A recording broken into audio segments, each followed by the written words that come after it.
make sure these bastards pay for what they've taken from you. All right, Congressman. This is the most devastating man-made environmental disaster in U.S. history. These people of the Louisiana Gulf Coast need our help. Even though this is British petroleum spill, it is America's ocean. That speech was a godsend. Don't blow it. This is what we've been waiting for. Today it appears the sun is shining on a Louisiana congressman nobody knows. It's in everyone's best interest to keep American oil healthy. I'm looking to back a horse that will support our interests. What makes you think I'd do this? We'll make sure that you're in the center of it all. Colin's not going to have one solitary friend in Washington. Colin, you're not going to resign. Louisiana's always been one big family, and we don't abandon our family when they make a mistake. You don't have to be the hero. You just have to make it look good. What the hell is that supposed to be? We're in the middle of a disaster here. People are suffering. We're not just going to lay down. You're not going to win. We'll see. People are broke, sick with dispersants. You're the only one down here doing a goddamn thing for us. And I want people to know I'm going to be there for them. You are in uncharted waters. You keep risking everything that we work for? Just gotta fight through it like a man. Great men who build legacies, they aren't always decent.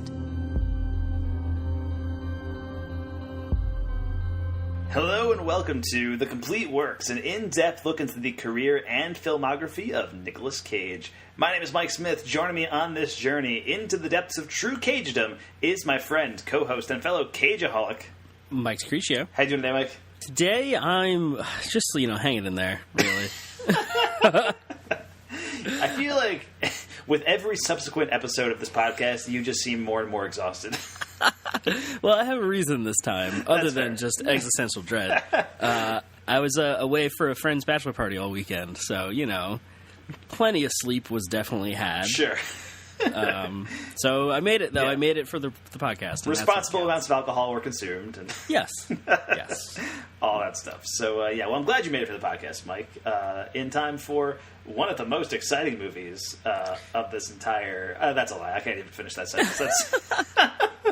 It was a great movie to watch after traveling all day and being awake all weekend. The most boring movie of all time? No, this one. The most exciting movie of all time. Yes. So, all right, Mike, let's flash back a little bit to the year 2010. The BP Deepwater Horizon oil spill happened. Dominated the news for months. Major environmental disaster, and in the 9 years since that happened, it's also served as the basis for a couple of different pop culture items, right? There was the pilot episode of The Newsroom centered around the BP oil spill. The 2016 Mark Wahlberg movie, Deepwater Horizon, was also about that. And that list includes the movie we're talking about today, 2015's The Runner. But who could forget it? But who could forget The Runner, Mike? Except for everyone. All the people forgot about The Runner. But, The Runner really just uses the BP oil spill as a jumping-off point to tell the story of Colin Price, a U.S. congressman from Louisiana who sees how the spill has affected his constituents and makes an impassioned plea to the government to hold BP accountable.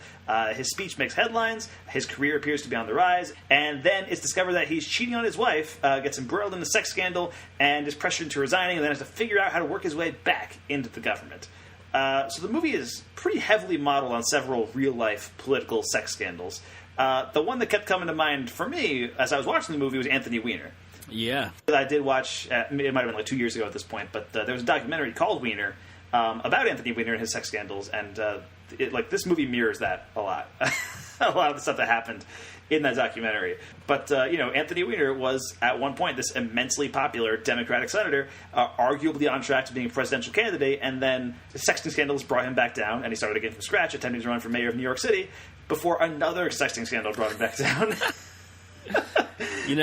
He tried so hard. He tried. He really did. He flew too close to the sun. Or in this case, his phone, I guess.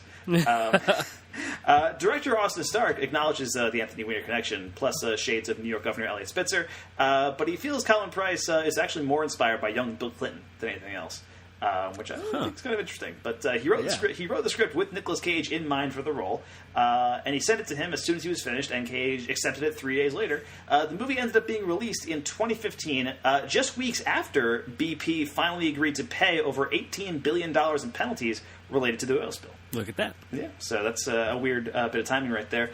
Nicolas Cage stars as Colin Price, the idealistic congressman whose life and career takes a downward spiral. His wife, Deborah Price, is played by Connie Nielsen, of course known from movies like Devil's Advocate and Gladiator, but to a younger audience is likely know as the lead Amazonian warrior in Wonder Woman. Yes.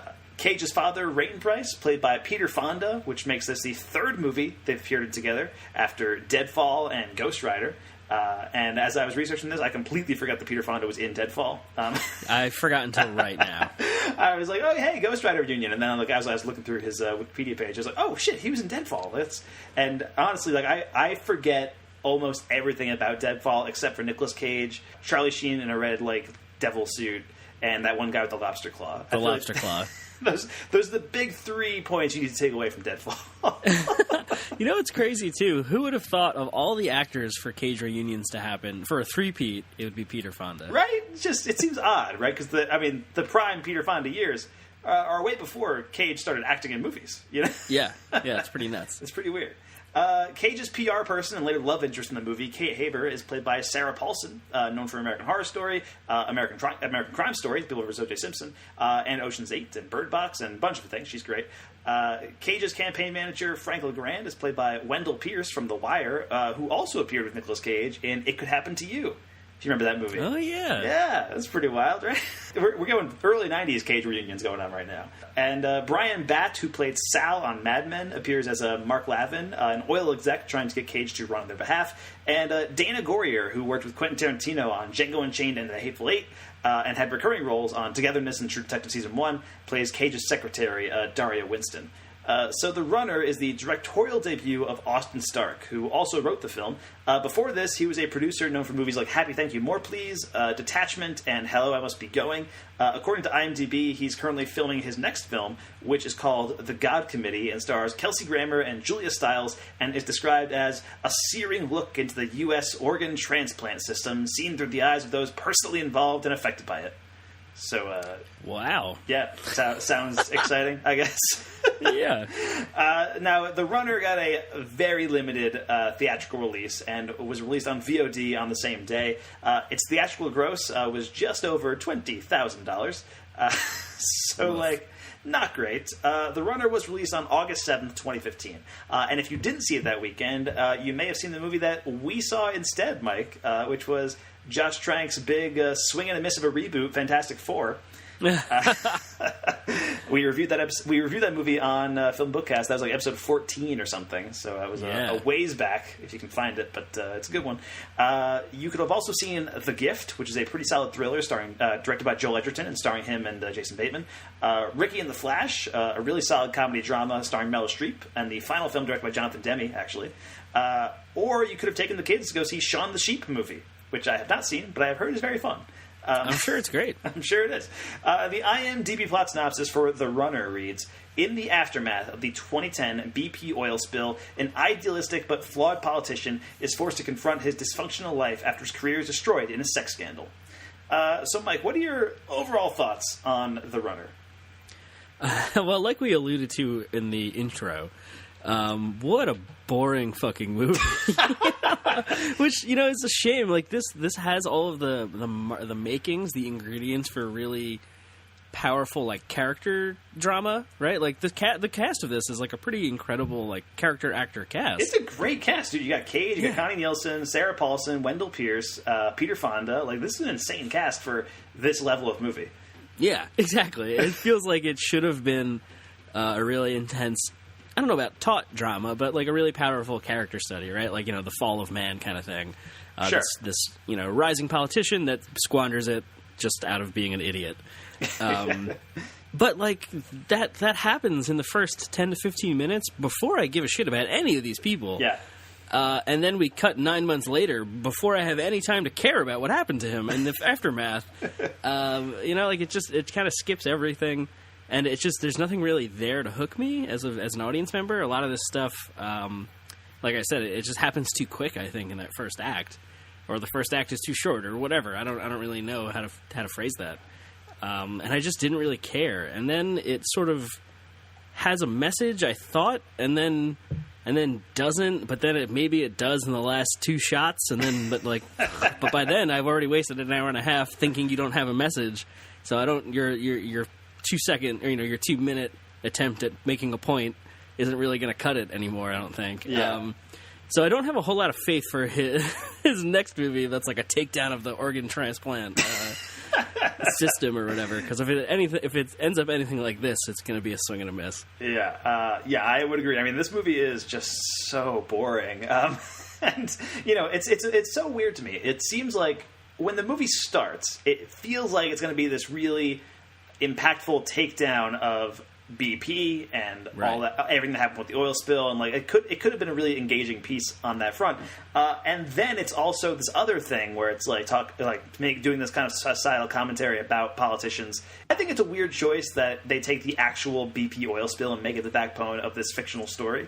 Right. Like the rest of the movie is inspired by various real life things, but because you're basing it in this real life tragedy, it feels weird. And I mean, there are other movies that do that. I think Titanic just kind of springs to mind, where it's like that was a real life thing, but it's telling a fictional story. But that's, I think, a very different case where A, that movie's being made 80 years later, and B, that's something that impacted maybe 2,000 people, whereas this impacted an entire ecosystem. Right. But the movie seems like it's going to be about this one thing, the BP oil spill, and then it kind of hints at being about that throughout its runtime. But it's really about Cage as a politician getting involved with the sex scandal, and having it, and if it was more of an examination of why people are so obsessed with these sex scandals, or why they happen in the first place. Because I mean, when you think about it, it's really when a politician gets embroiled in one of these sex scandals, it's really more of a moral issue than it is a political one, right? It's usually between I mean, it's not always the case, but let's say in Bill Clinton, right? That was a consensual-ish thing. Yeah. Yeah.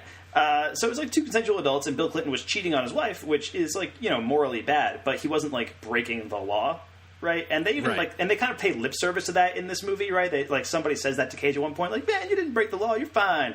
Yeah. And if the movie went further into that and kind of explored our fascination with why we get obsessed with these kind of things, I think that could have been kind of interesting. But, yeah, I agree, but it doesn't. No, not at all. It's sort of toys with almost being this kind of Aaron Brockovich style legal drama for half a minute, right? That's kind of what it's setting up to be, right? You think it's going to be this one guy, this disgraced politician that's a lawyer, fights back against the evil oil corp, right?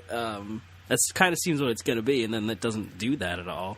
And it sort of almost touches on the press's role in all this, right? They keep talking about, if you can manage to stay out of the press, you'll avoid the scandal. If you can just stop getting in the newspaper, you'll be okay. But he keeps getting seen in public, and all this stuff happens. Yeah.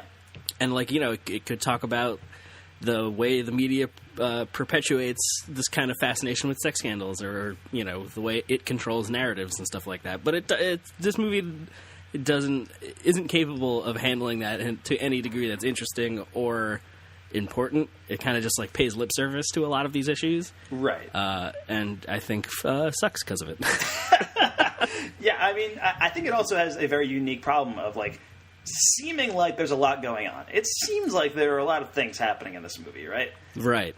Because especially in that first half hour, you have the BP oil spill, and then you have Cage's kind of meteoric rise to stardom, and then 5 days later he gets embroiled in the sex scandal, and it's oh man, it seems like it's moving very fast, very in that first 20 minutes, and then the movie kind of just stops that, and it's really about Cage's kind of falling off the wagon. It's kind of just a character piece focusing on Cage trying to get back into the government, but that's way less interesting than any of that stuff. So it has this weird problem of seeming like it has a lot going on throughout the movie, but in actuality nothing is happening.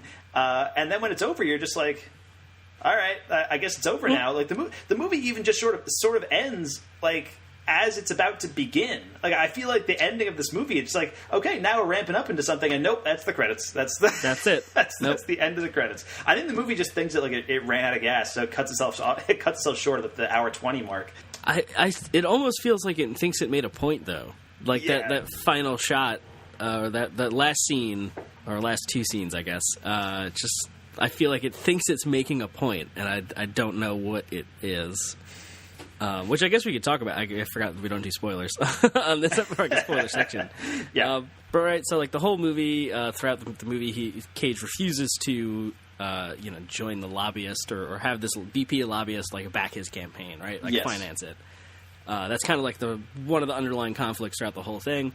And there's this weird narration from his wife about how like every great man needs to be insulated from the evil by evil people or some weird shit. I don't really understand, which made me feel like this movie was gonna. It's like the whole movie seems like it's gonna be a takedown of BP, and then it seems like it's gonna be an embrace of the oil industry. Yeah, especially because Cage sells out, and then because there's this like campaign speech he's giving about how we need to not spend energy to vilify them, and we need to compromise and come together. And all this stuff. So it seems like it's like, okay, you're going to embrace the oil industry in some weird way. And then it has this one long shot right there where it's him and he's in front of this oil refinery and there's like all the smokestacks with the fire and the smoke and like all this stuff. And I was like, oh, actually, you're not quite embracing them. You're just saying there's no hope. This is pointless, I guess. Like, we're going to need people like this will always exist. Which is even a line the lobbyist guy says, I think. Like, if it's not you, it's going to be somebody else. He does say like, that, yeah. I guess it might as well be you. And then, the last scene is Cage, it turns out, is out for a jog in Washington, D.C., in front of the Capitol. And he, like, stops right in front of the camera, like, dramatically. And then we cut to credits. So I don't really know what the point is. Like, it seems like it waffles between its own stance a couple times in that last 5 minutes. Yeah, I mean, I would say I think the idea is that, Cage sells out at the end, right?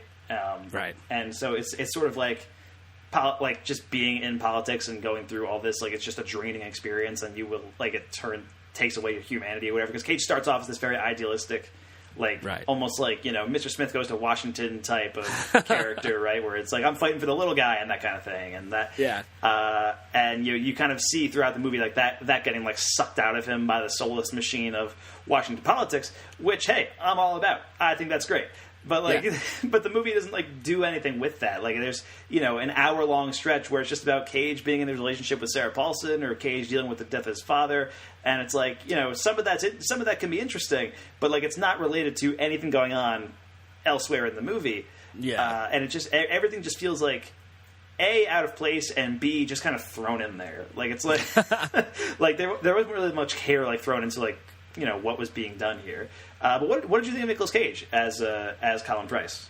I thought he was like oddly engaging. I kind of felt for his character in some fucked up kind of way, and I think sort of like you were saying, just as I'm starting to like pull for this guy and like kind of engage with him, the movie ends. Like just by that point, I'm like, wait, no. The whole reason I liked you is because you were going to fight the BP thing. Oh, you sold out? Oh, the movie's over. Okay, cool. Like, wait. Yeah, but it feels like the movie, like, especially because that's the point where it's like the whole movie you're like, oh, Cage is going to run for Senate now, and I think the idea is you want to see Cage get to the Senate seat, and I think it would have been a more engaging and interesting movie if it had ended with Cage selling out and then becoming the senator, right? Like, if that's that's the implication, though, right? But it doesn't it doesn't imply that because it just kind of cuts off, like it's him out for a jog when you think he's in New Orleans. Because like they don't really show anything, and then the Capitol's right behind him in the final shot. Okay, all right, fair enough. But you don't see any of it. Like you don't see anything. But yeah, by that point, I might have been checked out of the movie. But that's fair. Yeah, because this is again a very very boring movie. But yeah. Okay, so you're probably right about that. The implication is there, but yeah, you don't see any of that. And I feel like the movie there should have been more done with that. Like, if it seems like it's going to be about this whole, like, Cage climbing back up from the, it could have been this triumphant underdog story, right? Of, like, Cage, like, getting embroiled in the sex scandal and, having to dig himself back up and, like, maybe, like, still fight for his rights, but figure it out and get to the White House, and it could have been really good. Or, on the flip side, it could have actually mirrored Anthony Weiner in real life, which I think this actually might have preceded Anthony Weiner's run for New York City mayor.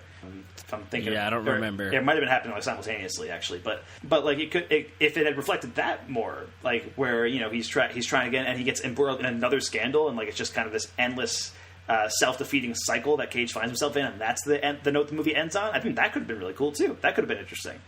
Yeah, if they just went full tragedy, right? Yeah, but the movie it ends in this kind of like weird in between place, and it doesn't work. Yeah, especially because there's that moment right in the campaign speech, which really is like the climax of the movie at the end, where he's going off on this thing, and he's not really saying anything yet. He's kind of just like, I have a father that knows a guy that worked here, and like doing that whole blue collar politician thing. Yes. And there's like a long pause where he like looks at his wife, and he looks at the lobbyist, and he looks at his friend, and you're like, oh shit, he's gonna shirk the yoke of the oil industry or whatever, right? Like he's gonna stand up for what's right. What is the last hour we have shown him to be like? And nope, he just like says we need to compromise with the oil industry and come together, and like, okay, you sold out, great. So I don't know. I don't know what this movie is. I would say I think Cage is fine in the movie. I think he's solid. I think he has a couple of nice moments in the movie, especially I think his speech at the beginning. I think he's doing a very good job kind of conveying the emotion behind everything's going. The actual when he breaks down. Yeah, the testimony in Congress where he's talking about the BP oil spill, and that's the speech that kind of goes viral. I thought that was a very nice moment from Cage. I thought that was good. Also, just want to throw out there, he's going for his Southern Louisiana drawl, which reminded me very much of his accent in Con Air, and I think he's used it a couple times in other movies too. Yeah, it's another New Orleans movie. It is another New Orleans movie, which is insane. I didn't realize this movie was going to take place in New Orleans when I hit play, and as soon as I guess I should have because I knew it had something to do with the BP oil spill. But like as soon as the movie started, it was like they were in New Orleans, and they were like, oh, first Katrina, and now this, and it's like, oh god, we're in New Orleans again. Again, god damn it. What did you think of Cage's romance with Sarah Paulson in the movie, Mike? I want Sarah Paulson's movie. I don't really care about what's going on with this. I want to know what her like campaign manager or whatever consultant, whatever she does. I want her story. Her story seems much more interesting. And in general, Sarah Paulson is just like a really great actor. Sure. So I was more engaged with her character. Their relationship seemed just like weird. I don't really understand. I feel like their parents knew each other. I don't know, something like that. Or yes, I think his dad worked with her mom on his campaign or something because his dad was the mayor of New Orleans, right? Or something like that. And so their parents worked together, and so Cage saw her out when he first ran for Congress, and they've been working together ever since. And then this romance between them just kind of comes out of nowhere. Like it very aggressively does not work, I think, and. Right. I don't think either one, like, I love Sarah Paulson. I think she's great in a lot of things. I don't think she's that good in this movie. I think she felt kind of flat to me. And she, like, her one job in the movie really is to have chemistry with Nicolas Cage, and I don't think she has it. Yeah, that's fair. And I think it's partially, I think a lot of that is due to the writing because that romance really just comes out of nowhere. That they have 2 scenes together before Cage resigns. And they're very professional, like businessy scenes, right? Yeah, it's like the kind of scenes where it's like Cage like telling her like what his strategy is, and like I'm going to resign. She's like, I think it's a good idea, and that kind of thing. And like that's it. And then like she pops up like 9 months later, and they talk, and they sleep together, and then they're sort of a couple again. But like then she's going back with her husband, and I don't know. The whole relationship just feels like very half baked to me. Yeah, it sort of feels like an attempt at like a tragic thing for Cage's character. Because it seems like Sarah Paulson's character is just like looking for comfort. Like she talks about how she hates her job and her husband are separated, and like her kids are annoying or whatever. And like he's a distraction. It feels like Cage's character is a distraction from all that, and it's like this kind of whirlwind romance. But then after a couple weeks, it's like, oh wait, hold on, actually, you fucking suck. And she like goes back to her family life. I presume at least, right? They're going to give it a try. Yes. Yeah. So it seems like just another like thing that sucks away Cage's idealism. But I don't really know why that has to happen. It's very weird. Yeah, I don't know. Everything about them just doesn't really work. And here's the thing: like I feel like all the pieces are here for like something that's kind of compelling. It just isn't. Like it's yeah. You know what I mean? Like I think the performances are fairly flat across the board. I think the writing is fairly flat. Like the direction is like flat. Like there's nothing that's like outright bad. I just think it's boring. It's there's nothing engaging about any of it. Yeah. I think the guy finished writing it and then said, "Tell my wife I said hello," because that's it. Like there's kind of really nothing there. There's not like there's no punch. There's no emotional weight behind a lot of this stuff, and I feel like that might just be a writing thing. Like, it's written and directed by what was his name? Austin Stark. Austin Stark, and I feel like it might be a case of like a guy thinking he's saying something very profound, but actually not quite getting there. And it's noticeable throughout the whole movie. Yeah. Now, how do you think this role fits into the roles that we've seen Nicolas Cage play in other movies, Mike? You know, I think it's a sort of unique character at this point. It feels. I don't know. I was sort of thinking of like that early stuff, which I mean makes sense, I guess, when with all of the Cage reunions are from like the early '90s. Yeah, I don't know. It feels sort of unique. Like, we've sort of talked about him being this like father figure character now in a lot of this era of his movies. Yeah, or like bonkers action movies, and this is kind of neither of those. It's not really a thriller, right? Which is typical of these like direct-to-video on demand movies. Right. Yeah, this is much more of a character piece drama type deal. Yeah.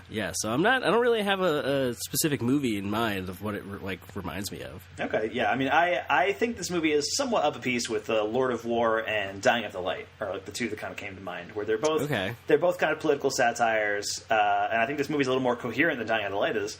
But you know, at least Dying of the Light had like a couple of shootout scenes to break up the monotony, you know? Right. Yeah, exactly. This doesn't even have that. You know, both movies, I think Lord of War is the most successful out of those three. But like all three of these movies are like movies that are trying to say something about the current political climate of America. Right. And I think Lord of War does so relatively successfully. Dying of the Light has some good moments, but is overall fairly confused. And then this movie is just kind of a flat line. Like this... Yeah. There's not that much there. And yeah, we're back in New Orleans, which is like, you know, so many New Orleans movies at this point. Also, wanted to throw out there that It Could Happen to You is another movie about Nicolas Cage cheating on his wife that also stars Wendell Pierce. Whoa. I also sort of thought, like, if the character in Leaving Las Vegas didn't die, this could be like a spiritual successor. Interesting. Just because, like, oh, you know, he talks about how he was such a fallout drunk, and then he got his life together, and he's being a success, and then he falls off the wagon, and it all goes to shit again. Yeah, you know, because his character has been sober for like 16 years by the point this movie starts. Or actually, this movie starts in 2010. So actually, the timeline like almost adds up because Leaving Las Vegas was 95. If he didn't die, you're right. This could have been like a spiritual successor to Leaving Las Vegas. That could have been interesting. Just like whatever the Deadfall sequel we're gonna get to eventually. Arsenal was the name of that movie, and we're getting kind of close to it. So, it's kind of nearby, yeah. It's kind of nearby. But yeah, that's interesting. I didn't think about that. Also, there's a Creedence Clearwater Revival needle drop at one point where they play "Long as I Can See the Light," which is an amazing song, and that reminded me of "Stolen" because I'm pretty sure there was a CCR drop in "Stolen" in that movie, right? Isn't that like the song they play to like pump them up before the heist, right? Yes, yeah, exactly, and just like Low Rider in Gone in 60 Seconds. Yes. Yeah, this has less to do with the fact that it's like pump up before the heist and more just the fact that it was CCR, but it just kind of rung that in my head. Because there was no heist in this movie. If there was a heist in this movie, I might have liked it. I might have been into it, yeah. It could have been really interesting. If, you know, Nicolas Cage had to steal back the oil from BP or something. And that's the movie. I'd be all about it, actually. Make that movie, please. Now, what are the moments or scenes that stood out to you in The Runner, Mike? There's the one scene at, like, the cookout kind of thing that Cage and Sarah Paulson go to with, like, the shrimp... I almost said shrimp farmers. You know those shrimp farms they got everywhere in New Orleans? God damn it. The fishermen, yeah. The shrimp boat captains. There we go. Yeah, yes. And I don't know. That was like the one moment. There was like one of the moments, like, you know, it's basically at the end of the movie where I was like starting to become engaged with these characters and like what they mean to this community and like this kind of little man versus the oil industry story that we've been flirting with this whole movie. Yeah. And it was like a glimpse of that, and I was like, oh, this is like this potential here. And like I said, it just kind of fizzles out and doesn't do anything with it. Yeah, but I mean, to this movie's credit, it does kind of place a spotlight on those like small scale individuals who were really affected by the BP oil spill. Which is not something that I think gets a spotlight on that much. And so this movie does kind of shed a spotlight on that, and so I think that's cool. I just wish there was like a stronger backbone around it. Like, if you're going to use the BP oil spill, I wish there was something more to it. Like there was more bite to the satire, I feel like. Yeah, it can't really be the B plot of your movie. Exactly. You know, it was. I was watching it literally like right after I finished this movie. It was last night. It was a Sunday night, and on HBO, Veep came back for its final season. The premiere of Veep was last night, and I watched it. I watched it right after I watched this movie, and in 30 minutes, the political satire, like just the difference in terms of like what they're doing is is mind blowing. Like it's like I mean, if you haven't watched Veep in a while, right? You're a couple seasons behind. Yeah, I haven't really been following it. You should catch up because I mean, it's still fucking great, and the premiere was amazing, and it's just like there's so much stuff going on, and you would think, you know, the current political climate is very difficult to satirize because it's insane. Like in real life has become insane, and you know there are comedians and stuff who have struggled with trying to satirize that and like depict that on film and television. I know, like I think the political comedy on SNL, for example, is almost uniformly terrible for the last like couple of years. I mean, there's some good stuff, but like it's for the most part, like it's not great. But then you have Veep, which was so good last night, and I know I'm just turning this into like, hey, Veep is great, you should watch Veep. But seriously, like Veep is great, but you should, yeah. And I think it shows that you can do political satire very well, even in this current political climate. And then you watch a movie like The Runner, and it's like, what are you even doing? Like, why? Like, why are you even attempting to do this when you can't even come close to what Veep is doing? You know? Yeah, that's a really interesting thing to bring up because I didn't even once for a half a second consider this to be a satire, and I feel like that's sort of, you know, like we've said it a bunch of times where like this movie seems to be making a point, seems to be taking down stuff, and then ultimately ends up nowhere. Which kind of defeats the purpose of the whole movie, I guess. Or the whole point all along was that don't have any hope, the oil industry is going to win, and we're all dead anyway. Which, like, okay, I guess. We don't need that. And I forgot where I was going with that, so it's fine. Yeah, I mean, I would say, maybe satire is not the exact right word, but satire doesn't necessarily have to mean comedy either. You know what I mean? That's true. Yeah. And so when I'm thinking of satire, I'm thinking like this is like taking inspiration from several different political scandals. It's based on an actual real life thing that happened, and it's trying to make a statement about it. So I would classify it as satire in a certain way. But yeah, it's a different kind of satire than what like Veep is going for. But it's still like, you know, there's like a master class of how to do it right there, and then there's this, and it's just like the difference was so stark when I was like watching. When I was watching Veep right after this. Nice pun. It was so Austin Stark. Speaking of which, Game of Thrones comes back soon. That's exciting. Yes, it does. It'll be airing on the same nights as Veep. It'll be a good night. I will say some of the moments or scenes that stood out to me, just kind of like small stuff here and there, because honestly, most of the stuff in this movie did not stand out to me at all. No. It's just a very, like, it's a flat line. It's a flat line of a movie. But I will say when the title first comes up, I laughed a lot. Like when the opening credits are happening, and it's like, you know, this studio presents an Austin Stark film or whatever, and it kind of waits a while, and then it's like then it shows Nicolas Cage running through Washington, and then like it's the shot of him running through the park, and it says The Runner. And I was like, oh, I see. So the title has multiple meanings. Oh my God. Because A, he's running for office. Right. B, he's running from his problems. And C, he's literally shown running throughout the movie. Also, he jogs in his free time. Exactly. I was like, ooh, that's clever. It's not that clever. It's not. Also, when Cage does get caught, when he I just wanted to kind of briefly point this out because I thought it was really funny. When Cage gets caught in the sex scandal, and I think it's Wendell Pierce who like shows him the article that shows like the video of him and his mistress kind of like canoodling. The article's headline says "Congressman caught onshore drilling."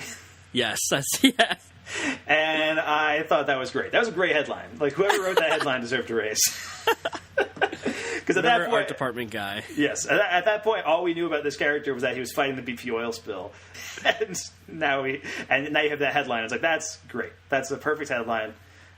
So props to whoever thought that up because that was pretty great. I noticed that, but it didn't really even register. And wow, I seriously underappreciated that one. All right, anything else you wanted to bring up, Mike? What did you think of Connie Nielsen in the movie?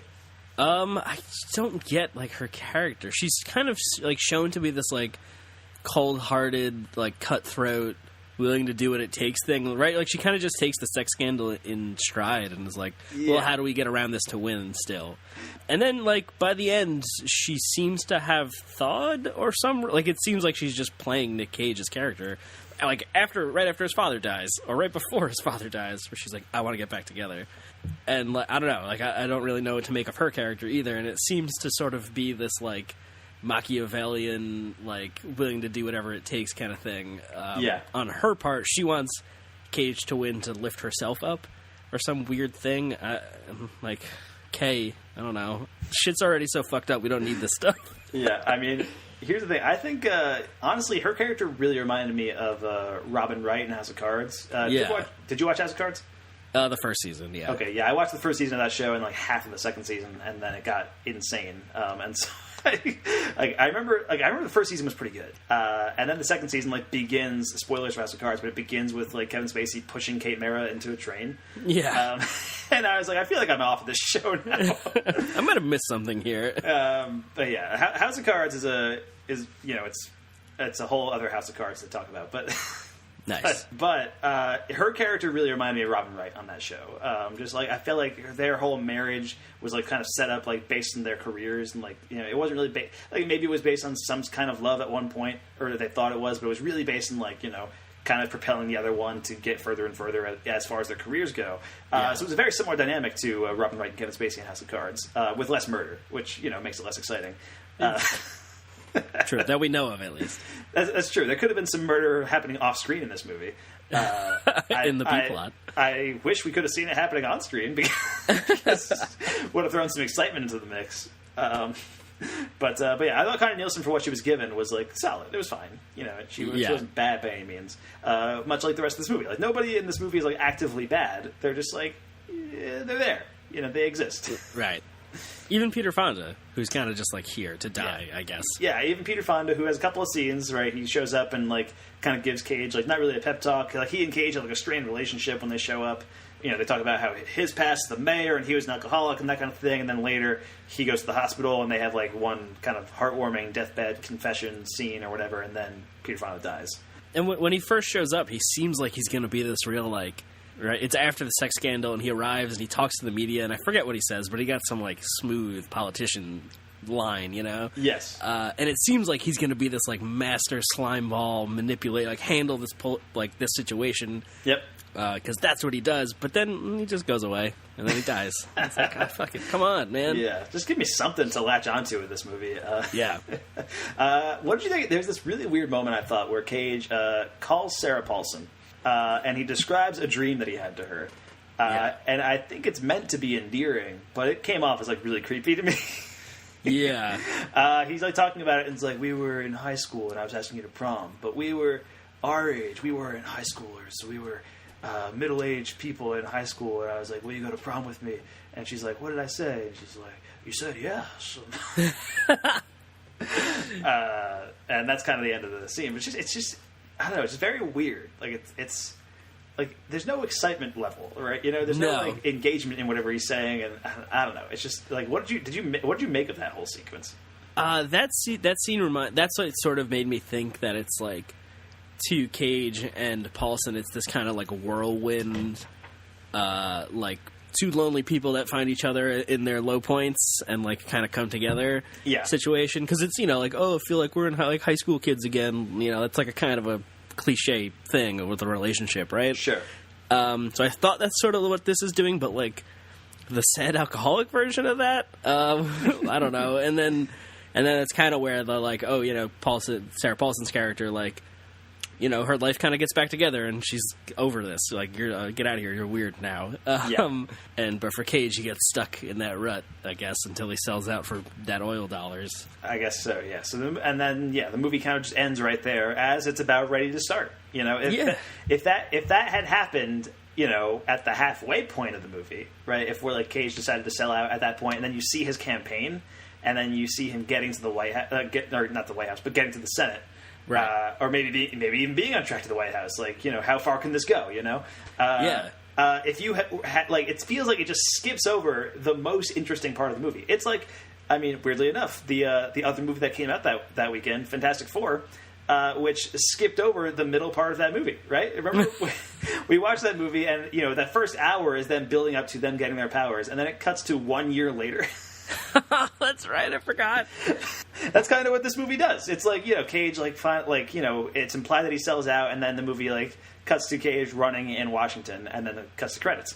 But if you had seen, his campaign from that point forward, if, the second half of his movie was, him having sold out, and trying to deal with the fact that he sold out, and trying to accept the fact that he's getting where he wants to be, and ultimately selling out because of that, and kind of giving into the forces of evil or whatever. And the movie ends on that down note. That would have been cool. That would have been interesting. Yeah, might have been powerful. You're skipping over the interesting part. I don't understand it. Classic. It must have been a 2015 thing. I guess so. It must have just been an August 7th, 2015 thing. Movies made by guys whose last name end in A-N-K. Well, Stark doesn't, so never mind. I know how to spell. I have an A and a K in it. And throw a couple of other letters in there, and you're good. Yeah. Frank, Stark. It's close. Sure, Look. Yeah, you were so almost there.